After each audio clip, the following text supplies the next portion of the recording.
Assalamualaikum warahmatullahi wabarakatuh. Waalaikumsalam warahmatullahi wabarakatuh. Alhamdulillahil qail fi kitabih wa lanabluwannakum bisyai'im minal khaufi wal ju'i wa naqsim minal amwali wal anfusi was samarat wa basyiris sabirin alladzina idza asabathum musibatun qalu inna lillahi wa inna ilaihi raji'un. Irsyadan li'ibadihi linaili jannatihi wa maghfiratihi wa ridwanihi.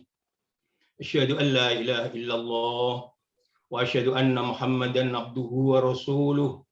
Allahumma fassalli wa sallim ala nabiyyina Muhammad wa ala alihi wa ashabihi, amma ba'd.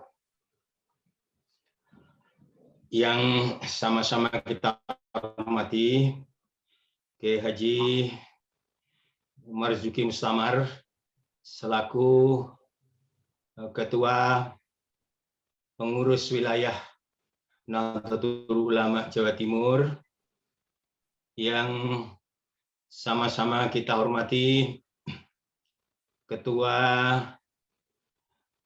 DPW PAN Jatim, Bapak Insinyur Ahmad Rizky Shadiq MSI, juga dengan sekretarisnya Mas Husnul Akib, seluruh jajaran Dewan Pimpinan Daerah PAN, dan Bapak, Ibu-ibu, saudara-saudara yang dimuliakan Allah.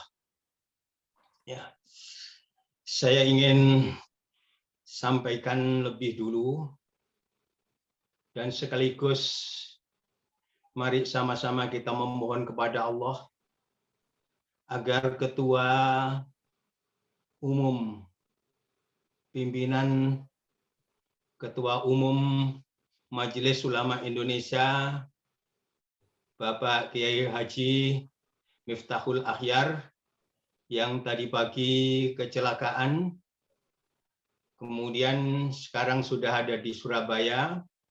Moga-moga segera diberikan kesembuhan oleh Allah Subhanahu wa taala. Amin. Semoga diberikan kekuatan, dilindungi untuk selalu menjadi bagian yang terdepan dari seluruh kita sebagai Ketua Umum Pimpinan Majelis Ulama Indonesia.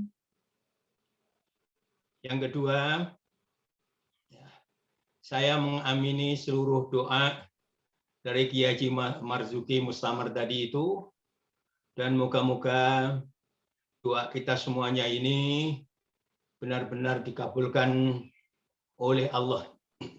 Tidak sekedar dikabulkan, moga-moga segera dan segera dikabulkan oleh Allah. Amin. Saya sengaja memulai mukaddimah dengan menyebut salah satu dari ayat-ayat Al-Quran yang ada di surat Al-Baqarah, bahwa Allah menandaskan walana beluwannakum, betul-betul sungguh-sungguh kami akan memberikan cobaan kepada kalian semuanya itu. Ya. Walana beluwannakum bisyai'im minal khauf, dari rasa khawatir, rasa takut, ya. Minal khaufi wal ju', sampai seterusnya itu. Ya, termasuk juga tidak saja kaitannya dengan cobaan yang terkait dengan harta benda, tapi juga cobaan yang terkait dengan jiwa. Dan Allah memerintahkan pada nabinya wabasyiris sabirin, maka berikanlah sabar. Berikanlah kabar gembira, wahai Muhammad, pada orang-orang yang sabar. Yaitu orang-orang yang apabila ditimpa oleh musibah, maka orang itu menyatakan pendiriannya, inna lillahi, kami semuanya ini adalah milik Allah. wa inna ilaihi raji'un, dan kami semuanya kepadanya akan kembali. Bahkan pada ayat-ayat berikutnya disampaikan bahwa orang yang seperti itu di samping diberikan kabar gembira, dan kabar gembira itu antara lain berupa sholawat Allah kepada mereka yang sabar itu, penghormatan Allah, lalu Allah berikan juga rahmat. Bahkan orang-orang yang sabar itu akan menjadi orang-orang yang berada pada garis petunjuk Allah Subhanahu wa taala. Moga-moga kita diberikan oleh Allah dengan kekuatan kesabaran, dan kesabaran ini harus menjadi bagian dari seluruh gerak kita. Sabar artinya kita berikhtiar, kita kokoh terus berikhtiar, lalu bertawakul kepada Allah sambil berdoa dan tetap tabah. Dan ini adalah bagian yang menurut Nabi ajaba amrul mukminin, kata Nabi. Sangat mengherankan urusannya orang-orang yang beriman itu. Gampangnya kalau mereka orang yang beriman itu mendapatkan anugerah kebaikan-kebaikan, maka dia bersyukur. Mereka bersyukur. Kalau kemudian ia mendapatkan yang sebaliknya, ia sabar. Maka menghadapi pandemi COVID-19 ini, yang rasanya di belakang hari bertambah dahsyat, tidak bisa tidak. Kita harus tetap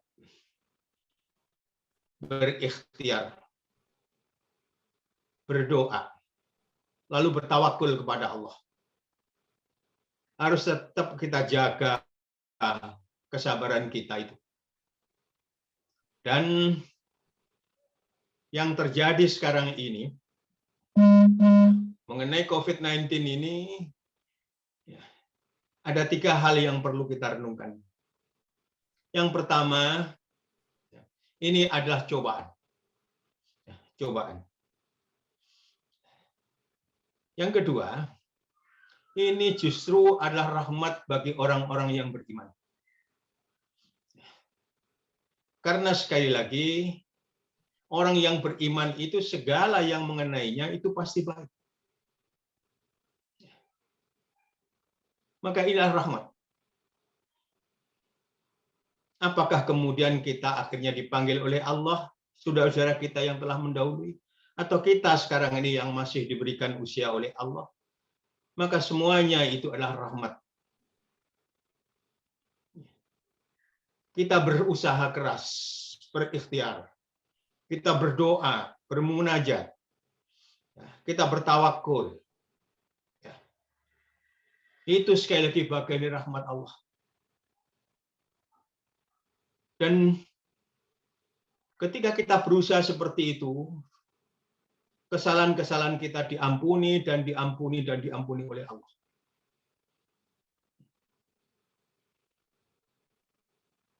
Moga-moga sekali lagi kita diberi kekuatan oleh Allah seperti itu. Nah, yang ketiga, ini justru adalah sebagian kecil dari azab yang diberikan kepada orang-orang yang tidak beriman. Kita sebut sebagian kecil. Karena nanti di akhirat tentu sekali lagi jauh lebih dahsyat dan lebih dahsyat. Boleh jadi kemudian orang-orang yang tidak beriman mengambil pelajaran tentang ini. Mengambil pelajaran, mengambil ibrah, lalu akhirnya beriman kepada Allah. Cobalah mari kita renungkan. Yang namanya ilmu kedokteran itu begitu berkembang pesat. Para ahli di bidang kesehatan, di bidang kedokteran itu berjuta-juta. Para ilmuwan itu begitu hebatnya. Tapi lalu diberi oleh Allah cobaan yang bernama COVID-19 ini, menghadapi virus COVID-19 ini, sudah sekian lamanya, masih saja kemudian merajalela di antara kita, masih mengenai umat manusia, dan rasanya harus disimpulkan dengan sekuat-kuatnya bahwa inilah maknanya, sekalipun orang itu begitu hebatnya, bahkan negara begitu menjadi superpower hebatnya kayak apapun, itu seluruh kekuatan itu sangat tidak bermakna di hadapan Allah Subhanahu wa Ta'ala. Dulu kita bicara mengenai senjata nuklir sebagai pemusnah. Tapi justru dengan virus yang tidak nampak oleh mata kita ini, kita semuanya menjadi kalang kabut. Moga-moga kita diberi pelajaran oleh Allah dengan cara yang seperti ini. Semakin takbir kita kepada Allah itu, mengagungkan takzim kita kepada Allah itu, semakin kokoh, semakin optimal. Benar bahwa ajaran utama Islam itu tauhid. Ya, terletak pada kalimat thayyibah la ilaha illallah.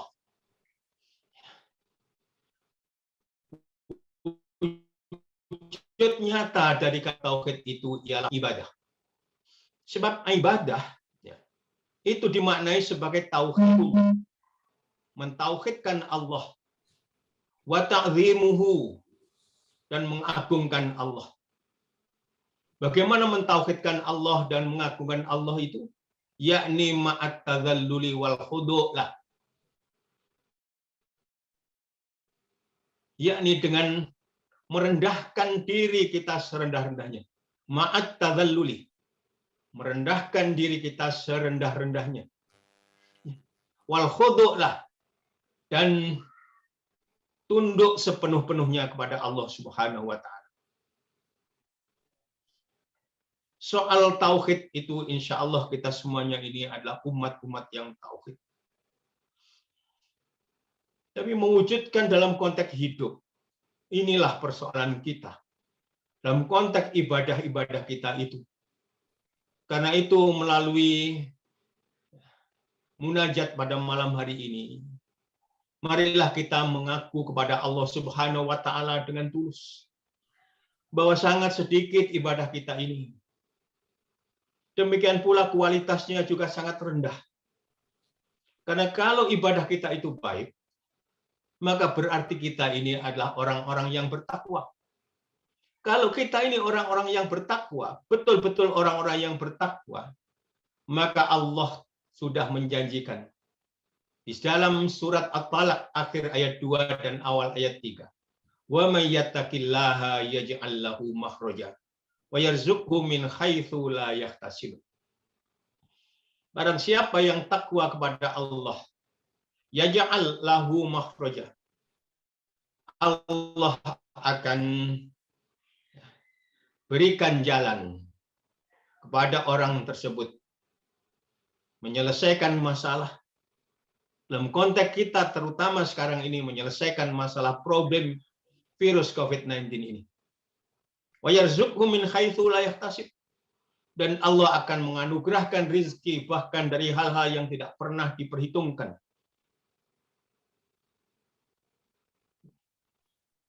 Dan tidak hanya kita yang harus mengaku bahwa ibadah kita itu sangat sedikit.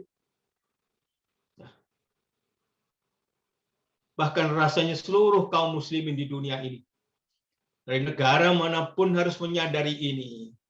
Inilah muhasabah pada diri kita. Karena rasanya sudah amat lama dan amat panjang cobaan yang namanya COVID-19 ini merajalela dan menyerang eksistensi kita, eksistensi manusia.